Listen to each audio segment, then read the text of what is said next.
You have a to-do list. Maybe it is on your phone. Maybe it is a piece of paper on your desk.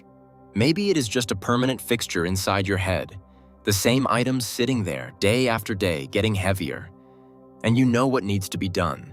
You are not confused about the task. You are not lacking information. You have probably known exactly what you need to do for weeks. You just cannot make yourself start. Or you start and then stop.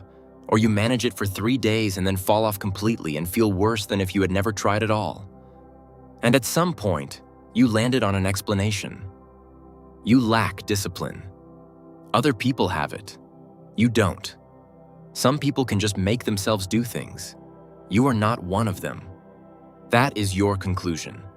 But that conclusion is not just wrong. It is built on a model of discipline that neuroscience has now quietly dismantled. Because the way most people have been taught to build discipline, through willpower, through motivation, through gritting their teeth and forcing themselves, is not how the brain actually works. And when you understand what does work, you will realize you were never the problem. The method was. For decades, the dominant story about discipline was simple. Willpower is a resource, like fuel in a tank. You have a limited supply each day. Use too much of it resisting one thing, and you have less left for the next. This is why you eat well all morning and then raid the kitchen at night. This is why you are productive until 3 in the afternoon and then completely unravel. Psychologists called this ego depletion, and for years, it was treated as settled science. But here is what happened. When other researchers tried to replicate those original studies at scale, larger samples, tighter controls, the effect collapsed. Large-scale replication efforts failed to find consistent support for ego depletion. The tank model of willpower did not hold up. Which means the entire framework most people are using to understand their discipline, the idea that you run out of it, that you need to ration it, that some people simply have more of it than others, is built on a foundation that the science no longer supports. You were not failing because your tank was empty. You were failing because you were using the wrong engine entirely. To understand what discipline actually is, you need to understand what your brain is trying to do when you act. Inside your skull, 2 systems are constantly competing. The first is your prefrontal cortex. This is the deliberate, conscious, rational part of your brain. It is the part that makes plans, considers consequences, and tells you that yes, you should get up and go to the gym. It is slow. It is energy expensive, and it requires active effort every single time it fires. The second system lives in a deeper, older part of the brain called the basal ganglia. This is where automatic behavior lives, where habits are stored, where things you have done enough times get transferred from effortful to effortless. Here is the critical insight. Discipline is not about the prefrontal cortex working harder. Discipline is about transferring behavior to the basal ganglia, so the prefrontal cortex barely needs to be involved at all. Think about brushing your teeth. You do not negotiate with yourself about it every morning. You do not consult your motivation. You do not summon willpower.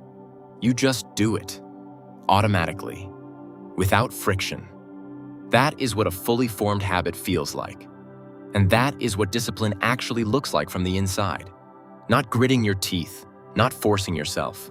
Just doing the thing the way you check your phone, automatically, without deliberation, because the brain has encoded it as a default. The people you think of as disciplined are not white-knuckling their way through every task. They have simply built more habits. Their basal ganglia is doing more of the work. Their prefrontal cortex. So why are you still struggling? Because you have been building discipline the wrong way. And there are 3 specific mistakes that almost everyone makes. None of them are character flaws.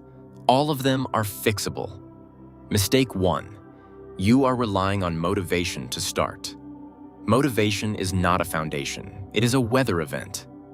It arrives when conditions are right. It disappears when they are not. And the research is clear on this. Motivation follows action far more reliably than it precedes it. You do not wait to feel like going to the gym and then go. You go, and the feeling follows. Building a habit on motivation is like building a house on sand.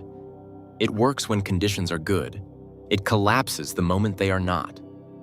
The brain does not need to feel like doing something in order to do it automatically. Your basal ganglia does not care how you feel.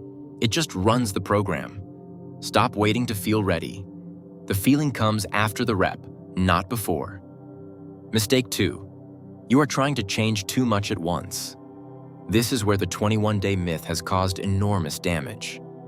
For years, people believed that any habit could be locked in within 3 weeks. Start strong, push through, and by day 21 it is automatic.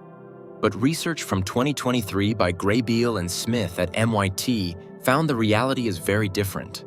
Habit consolidation, the point at which behavior genuinely transfers to the basal ganglia and becomes automatic, requires somewhere between 66 and 91 consistent repetitions.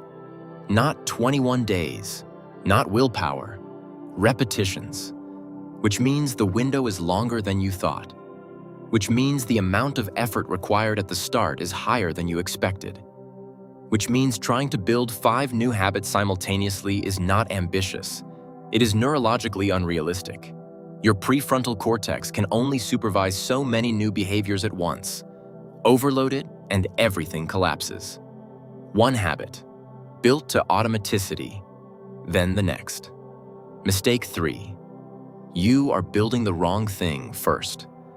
Most people try to build discipline through outcomes. I want to lose weight. I want to write a book. I want to get fit. They set the target, then try to force behavior toward it through sheer will. But research on identity-based habit formation shows something different. When behavior is tied to who you believe you are, rather than what you want to achieve, the brain encodes it differently. It becomes self-reinforcing. It no longer needs external motivation to sustain it.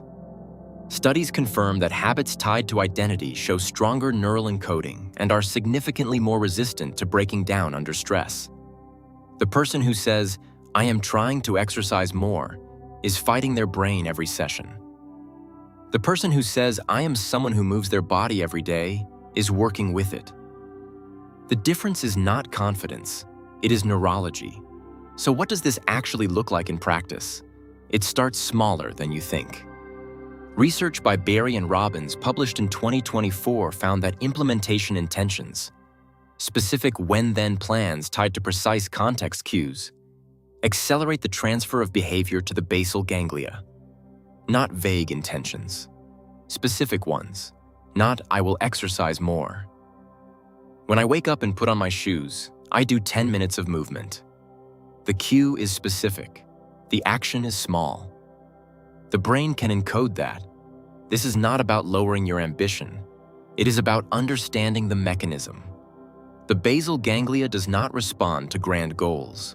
It responds to repetition, to context cues, to the same trigger followed by the same action, enough times that it stops requiring a decision at all.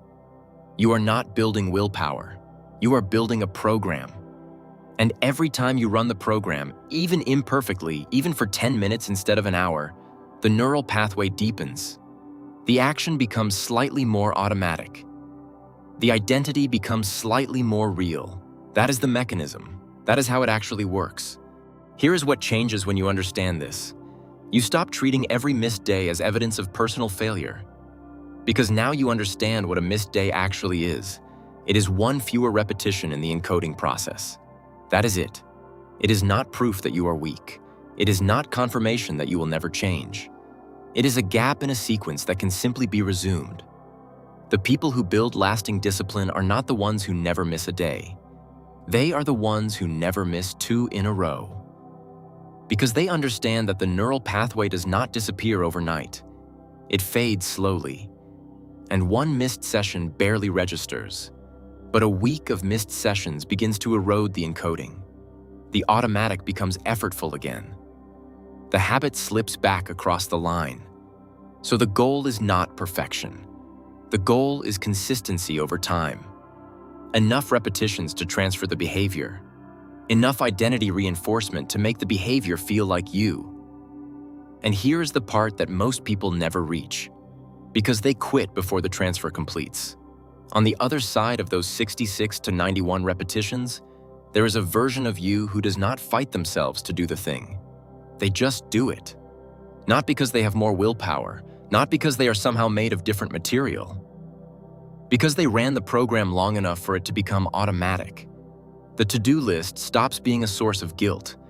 It becomes a record of what you already did. That is what discipline actually feels like from the inside. Not force, not gritted teeth. Just a brain that has finally learned to do what you have been asking it to do all along. And here is something worth considering before you go. Everything we have talked about today, the habit loop, the automatic behavior, the brain's encoding process, all of it assumes that you are in control of the starting point. But what happens when something else fires before you do? When the urge arrives before the intention? When the pull towards something else is already running before your prefrontal cortex has even woken up? That is a different problem, and it has a different answer. If you have ever wondered why building discipline feels almost impossible around certain behaviors, why the brain seems to work against you specifically in those moments, that is not a discipline problem at all. And if you want to understand what it actually is, and why willpower will never be enough to fix it, click on this video next.